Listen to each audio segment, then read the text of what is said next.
नमस्कार मित्रांनो, तिरुपती CNGमध्ये आपलं हार्दिक स्वागत आहे। हा नवीन पंप HP चा चालू झालेला आहे छत्रपती संभाजीनगरमध्ये। हा पंप लोकेटेड आहे बीड बायपास रोडला बेंबडे हॉस्पिटलच्या बाजूला। सिटीमध्ये सगळ्यात पहिला हा पंप चालू झालेला आहे। बघू शकता तुम्ही इथे हा ऑनलाईन पंप आहे आणि इथे जर प्रेशर तुम्ही बघितला तर जवळपास 230 चा प्रेशर इथे मिळतोय तुम्हाला। सिटीमधला हा पहिला पंप असल्यामुळे बऱ्याचशा लोकांना अजून माहिती नाही आहे, पण सिटीमध्ये असल्यामुळे इथे गर्दी होण्याचे चान्सेस आहेत।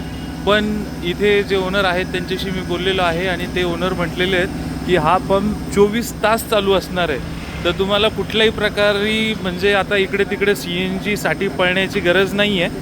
हा पंप 24 तास चालू असणार आहे। प्रेशरही चांगलं आहे, सिटीमध्ये आहे। आता मला तरी वाटतं की छत्रपती संभाजीनगरमध्ये CNGचा जो प्रॉब्लेम याच्या पहिले होता तो आता संपणार आहे। थँक्यू मित्रांनो। हा व्हिडिओ जर आवडला असेल तर लाईक, शेअर आणि सबस्क्राईब नक्की करा। Thank you so much.